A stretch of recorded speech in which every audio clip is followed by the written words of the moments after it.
సింగరేణి కార్మికులపై ఉన్నతాధికారుల వేధింపులు శృతిమించుతున్నాయి.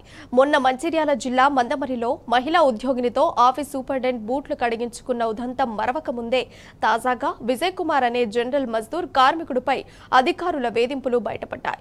పంప్ ఆపరేటర్ గా పనిచేస్తున్న విజయ్ కుమార్ తన ఆరోగ్యం బాలేనందున జనరల్ మజ్దూర్ విధులు నిర్వహిస్తానని చెప్పినా అధికారులు వినకుండా పంప్ ఆపరేటర్ డ్యూటీలో వేశారు. దాంతో కార్మికుడు విజయ్ కుమార్ అస్వస్థతకు గురయ్యాడు.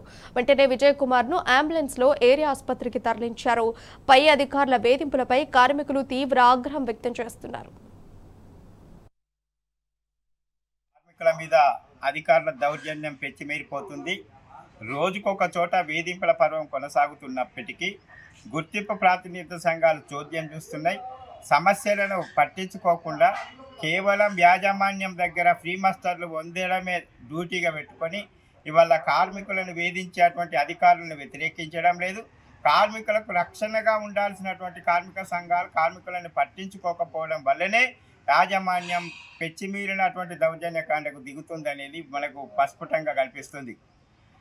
మొన్న KK5 మీద బూట్లు కడగాలని ఒక కార్మికుడు ర్యాలీ మీద దౌర్జన్యం చేసి బూట్లు కడిగిస్తే ఆ సంఘటన జరిగి మర్చిపోకముందే మళ్ళీ నిన్న సెకండ్ షిఫ్ట్లో KKOCలో కూడా ఒక విజయ్ కుమార్ అనే జనరల్ మజ్దూర్ కార్మికుడిని అక్కడుండే సూపర్వైజర్ అక్కడుండే అండర్ మేనేజర్ ఒక పని కేటాయించి అది నాతో కాదు అని చెప్పినప్పటికీ కూడా ఖచ్చితంగా నువ్వే ఇవ్వాలని చెప్పి ఫోర్స్ చేసి దౌర్జన్యంగా అతన్ని అక్కడికి పంపించడం జరిగింది.